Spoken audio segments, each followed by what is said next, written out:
वो एक बादशाह था, वो रोज फूलों के बिस्तर पे सोता था। उसका ये मामूल था, फूलों की वो सेज बनवाता था, फूलों का वो बिस्तर बनवाता था। और जो उसकी लौंडी बनाती थी बिस्तर, एक दिन बादशाह कहीं बाहर गया हुआ था तो उसने बिस्तर बनाया और उसने ख्याल किया कि मैं सारे दिन की थकी आ रही हूँ, तो मैं जरा इस फूलों की सेज पे लेट कर देखती हूँ मजा क्या है।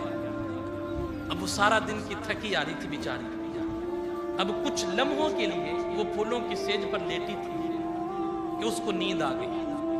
और नींद आई तो थोड़ी देर के बाद बादशाह भी अपने कमरे में आ गया।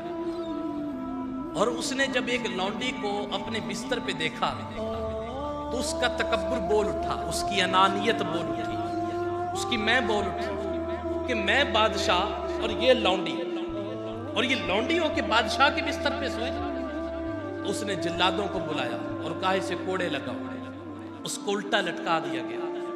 उस लौंडी को कोड़े लगाए जा रहे हैं, एक कोड़ा नहीं, दो कोड़े नहीं, कोड़े लगते जा रहे हैं। वो कभी रोती है, कभी हंसती है, वो कभी चीखती है और कभी कहका लगा कर हंसती है। बादशाह पूछता है कि तेरा मामला अजीब है, रोती भी है हंसती भी है। तो लौंडी कहने लगी कि रोती इसलिए हूं कि जब कोड़ा लगता है तो जान निकलने को होती है, जिस्म से गोश्त के लोथड़े उड़ जाते हैं, इसलिए तड़प जाती हूँ, रोना आ जाता है।